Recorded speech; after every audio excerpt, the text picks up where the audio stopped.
కల్తీ బ్రోకర్ నన్ను కూడా ఇక్కడ తీసుకొచ్చాడు. తీరా ఇక్కడేమో హౌస్ ఓనర్ తానా సబల్ రేంజ్ లో ఫస్ట్ నైట్ అరేంజ్ చేసేసింది. ఇప్పుడు ఏం చేద్దాం? కాపురం చేద్దాం. మరి లేకపోతే ఏంటి? చూడు, నేను చెప్పేది జాగ్రత్తగా విను. ఫ్లాట్స్ వాళ్ళందరి దృష్టిలో మనిద్దరం భార్యాభర్తలం. అందుకే కొంతకాలం ఇలా ఒకే ఫ్లాట్ లో ఉందాం. ఇందులో ఏదో కుట్రుంది, నేను ఒప్పుకోను. అయితే మొత్తం మ్యాటర్ హౌస్ ఓనర్ కి చెప్పేస్తా. ఆంటీ చిలిపి, ఎందుకమ్మా చిన్న విషయానికి అంత కోపం? నువ్వు నాతో ఉంటానంటే వద్దంటానా? ఉండు, వస్తున్నా. ప్రాణాలు తీస్తున్నారుగా. ఏంటి sir? Sorry for the disturbance. మా ఇంట్లో జరిగే మొదటి శుభకార్యం అయితే ఈ కాలనీ వాళ్ళందరూ గుర్తుండిపోయేలా చిన్న అరేంజ్మెంట్ చేశా. నువ్వు కానివయ్యా త్వరగా.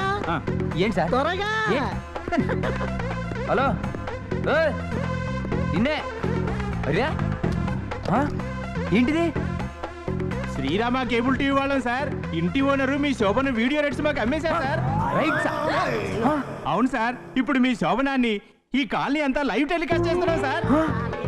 సార్ బ్లాక్ మాత్రం కత్తి సార్, లైట్స్ మాత్రం ఆఫ్ చేయండి సార్. హైదరాబాద్ లో గవర్నమెంట్ సైట్లతో పాటు శోభన రైట్ అమ్మేస్తారా?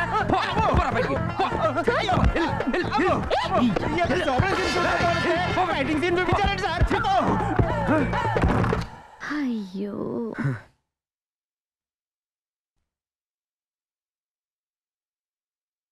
చైత్ర, నేను హీరో అవడం అనేది నా జీవిత లక్ష్యం, నా గమ్యం, నా ధ్యేయం. దానికోసం నేను ఎంత కష్టమైనా పడతాను, ఎన్ని బాధలైనా భరిస్తాను. అటువంటి నా జీవిత లక్ష్యానికి ఎట్టి పరిస్థితుల్లోనూ నువ్వు అడ్డు రాకూడదని చెప్తున్నాను. దయచేసి అర్థం చేసుకో.